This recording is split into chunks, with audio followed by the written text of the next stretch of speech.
Hello, welcome back. GovDoc Breakdown, no opinions, just facts, summaries of government documents, that's what we do. And today, we are starting the first installment of the GovDoc Breakdown United States Budget series, right? And we'll be focusing today on revenue and expenses. So something that we have been looking into and trying to understand lately is just the whole process of the United States budget. Because doubtlessly you have probably heard at one point or another in the past couple months or years or decades that government spending is out of control and it's something that we need to get a handle on.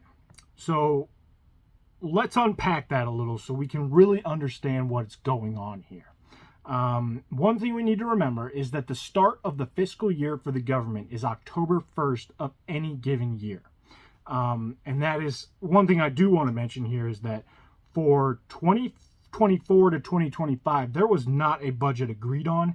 And that's where you get these continuing resolutions or CRs, CR this, CR that. I'm sure you heard that. So we have effectively funded the government through 3 CRs, continuing resolutions, and we'll get into those at a later video in the series. But just to give you a heads up of what's currently going on. We're in the 3rd CR of this fiscal year. So we are going to take 2023 to 2024 as the last complete fiscal year that we have data on and kind of use those numbers to visualize what we're talking about here. So 2023 to 2024, the U.S. government spent approximately $6.752 trillion, and that is their expenses.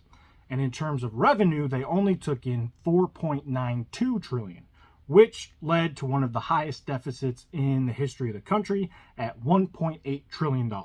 So basically, the government overspent by $1.8 trillion. A hell of a credit card payment, I'll tell you that much. So, as I said before, 2 main things we're focusing on here, revenues and expenses. So let's break down the revenues from 2023 to 2024. And there's 4 main categories. 1, individual income tax was around $2.4 trillion of revenue. Payroll taxes, roughly $1.7 trillion. And then corporate income taxes, $460 billion. And other sources like excise taxes, tariffs, duties at $360 billion. So I point that out to highlight that the vast majority, around 80%, 75 to 80%, of government revenue comes from individual income and payroll taxes. So let's take a look at expenses.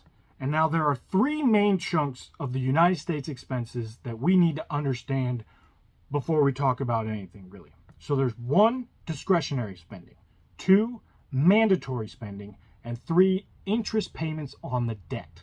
So discretionary spending, we'll start there, is about 25 to 30% of the budget and is decided by Congress annually. In 2023 to 2024, this was about $1.8 trillion and encompasses things like military, education, environmental programs, etc.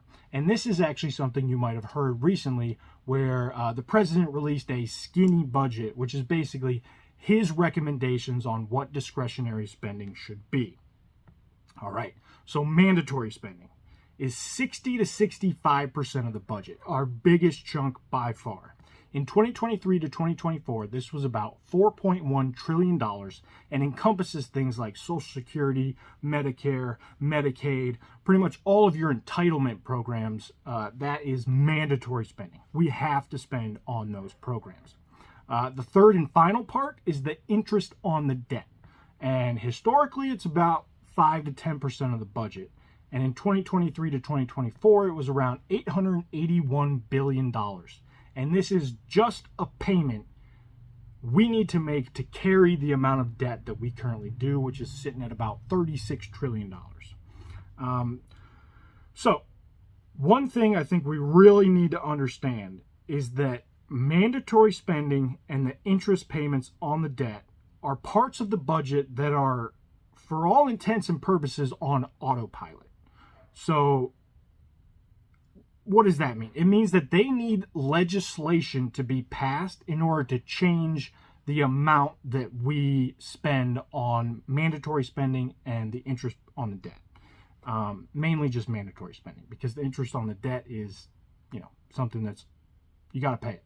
And the process of changing with legislation the mandatory spending is called reconciliation, which we will get into in another video. So nearly 75 to 80% of the budget, if no one steps in, now the value, the amount that we pay can change, but the basic structure of how we calculate those cannot change unless there's legislation in a reconciliation bill, which again we'll go over in the future. So that is a broad overview of the budget. And in the next video, we will go over more of the processes by which that budget gets planned and accepted each year.